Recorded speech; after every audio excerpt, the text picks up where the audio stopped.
Assalamu alaikum wa rahmatullahi wa barakatuh, mes chers frères et sœurs. La dernière fois, nous avions vu que Youssouf alayhi salam ne cherchait ni vengeance ni humiliation. Il voulait simplement réformer, guérir les cœurs, rapprocher ses frères d'Allah Azza wa Jal. Et nous avions dit que c'est là véritablement l'attitude des croyants sincères. Ensuite, Allah Azza wa Jal dit « Ils dirent par Allah, vraiment Allah t'a préféré à nous et nous avons été fautifs. » Surat Yusuf, verset 91. Enfin, mes chers frères et sœurs en islam, les paroles de Youssouf alayhi salam touchèrent leur cœur. Son attitude, empreinte de douceur, de pudeur et de sagesse, produisit l'effet recherché. Les frères avouèrent leur faute, ouvertement, sans excuse, sans justification. L'expression arabe « tallahi », comme nous l'avons déjà vu, est une forme de serment fort, utilisé pour souligner la sincérité. Par Allah, c'est vrai, tu as été favorisé par Allah et nous avons fauté. Et l'expression wa'in en arabe ajoute une insistance supplémentaire.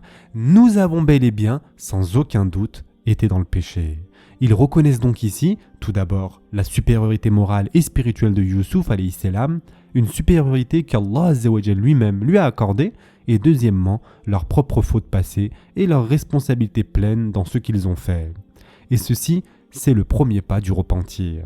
L'aveu sincère, humble, débarrassé de toute justification.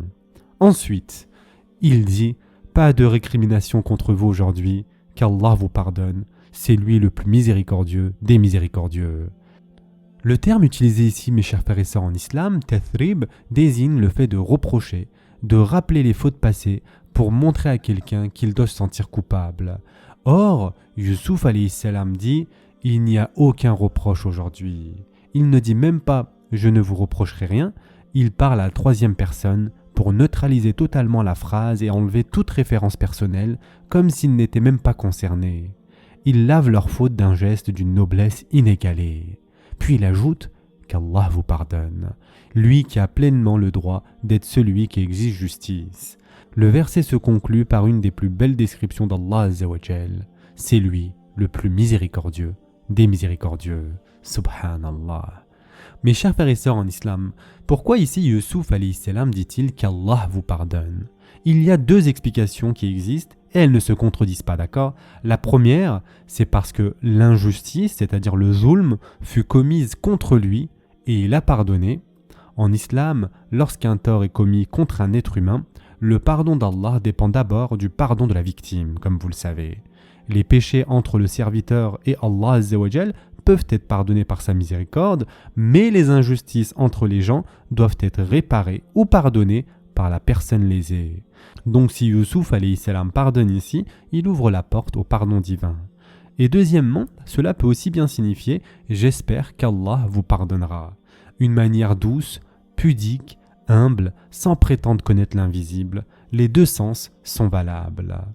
Il y a aussi ici un message adressé au prophète sallallahu alayhi wa sallam durant l'année la plus éprouvante de sa vie. Allah Azza wa Jal révéla la sourate Yusuf alors que le prophète sallallahu alayhi wa sallam vivait la mort d'Abu Talib, la mort de Khadija radiallahu anha, et il avait subi les humiliations et les violences de Taïf. C'était l'année du deuil. Cette sourate fut un baume, un soutien, une lumière dans l'obscurité. Des années plus tard d'ailleurs, lorsque le prophète sallallahu alayhi wa sallam entra victorieux à la Mecque, les Quraysh tremblaient, eux qui l'avaient persécuté, expulsé, humilié. Le prophète sallallahu alayhi wa sallam leur demanda « Ô Quraysh, que pensez-vous que je vais faire de vous aujourd'hui ?» Ils répondirent « Nous n'attendons de toi que le bien, ô noble frère, fils d'un noble frère. » C'est alors que le prophète sallallahu alayhi wa sallam dit « Je ne vous dirai que ce qu'a dit Youssouf à ses frères. Il n'y aura aujourd'hui aucune réprimande contre vous. Allez-y, vous êtes libres. » Subhanallah. Ensuite, dans le verset suivant, Youssouf alayhi salam dit « Emportez ma tunique que voici et appliquez-la sur le visage de mon père. Il recouvrera aussitôt la vue. Et amenez-moi toute votre famille. » Surat Yusuf, verset 93. Mes chers frères et sœurs en islam, la tunique occupe un rôle récurrent et symbolique dans l'histoire de Youssouf alayhi salam. Elle apparaît 3 fois, chaque fois dans un contexte totalement différent. Tout d'abord, souvenez-vous, la première tunique. Les frères l'avaient maculé d'un faux sang pour prétendre qu'un loup avait dévoré Youssouf alayhi salam, un mensonge destiné à briser le cœur de leur père. La deuxième tunique, celle que la femme d'El-Aziz déchira par derrière lorsqu'elle tenta de le séduire, sa déchirure devint une preuve de son innocence et de son intégrité morale. Et enfin la troisième tunique, celle-ci, envoyée maintenant par Youssouf alayhi salam, ne témoigne ni d'un crime ni d'une accusation. Elle revient comme un signe de guérison, une miséricorde, un symbole d'espoir après des décennies de souffrance. Youssouf alayhi salam dit « Posez-la sur le visage de mon père, il recouvrera aussitôt la vue. » Subhanallah. Un miracle, mais un miracle adouci par l'intimité du geste. Cette tunique portée par Youssouf alayhi salam, l'enfant perdu, le fils bien-aimé, devient le moyen choisi par Allah Azza wa Jal pour rendre la vue à Yaqub alayhi salam. Il y a ici un autre symbole subtil. Avant même que la tunique n'arrive, Yaqub alayhi salam sentira l'odeur de Youssouf alayhi salam. C'est par cette odeur qu'il saura que son fils est vivant. Ainsi, la tunique témoigne, même en l'absence de Youssouf alayhi salam, de sa présence retrouvée. Après avoir pardonné donc ses frères, Youssouf alayhi salam les invite, puis revenez à moi avec toute votre famille. Subhanallah. Youssouf alayhi salam leur promet une vie digne, honorable et confortable en Égypte, sous sa protection. La blessure familiale est guérie, les rancœurs effacées et les liens restaurés. Nous arrivons donc maintenant à la 11e partie de l'histoire de Youssouf alayhi salam, et nous arrivons donc à la partie où le rêve est réalisé et accompli. Et en effet, Allah Azza wa Jal dit « Et dès que la caravane franchit la frontière de Canaan, le père dit « Je décèle certes l'odeur de Youssouf, même si vous dites que je radote. » Sourate Youssouf, verset 94. Mes chers frères et sœurs en islam, la caravane entamait son dernier trajet vers la Palestine, portant avec elle la promesse d'un avenir transformé. Parmi les sacs de grains et les marchandises se trouvait la chemise de Youssouf alayhi salam. Bien qu'il fût encore à des centaines de kilomètres, Yaqub alayhi salam ressentait que son fils bien-aimé se rapprochait.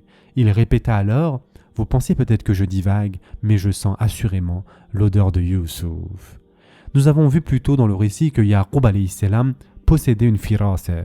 C'est une intuition spirituelle profonde qui lui permettait de percevoir certaines vérités instinctivement.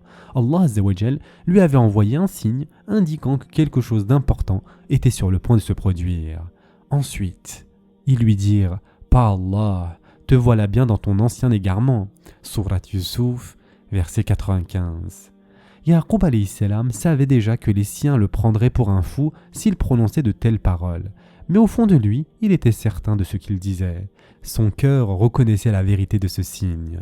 Certains savants expliquent que ce sont en réalité ses petits-enfants qui auraient prononcé ces paroles dures. « Par Allah, te voilà bien dans ton ancien égarement. » Mais ils se trompaient. Leur jugement, basé sur les apparences, ne pouvait saisir la certitude spirituelle et l'intuition profonde qu'Allah Azza wa Jal avait accordée à Yaqub alayhi salam.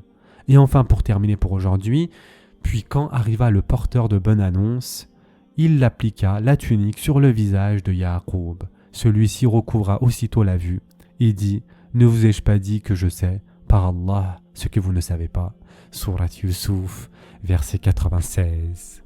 Mes chers frères et sœurs en islam, beaucoup de savants expliquent que le porteur de la bonne nouvelle, Al-Bashir, celui qui rapporta la tunique de Youssouf alayhi salam, était le même fils qui au début de l'histoire avait apporté à Yaqub alayhi salam la tunique ensanglantée, prétendant qu'un loup avait dévoré Youssouf alayhi salam. Remarquons ici qu'Allah Azza wa Jal mentionne la bonne nouvelle sans rappeler le mauvais agissement. C'est un thème récurrent dans cette sourate et dans tout le Coran. Lorsque quelque chose mérite d'être loué, Allah Azza wa Jal le met en évidence. Mais lorsque le blâme, même lorsqu'il est mérité, il voile cela et ne nomme pas cela.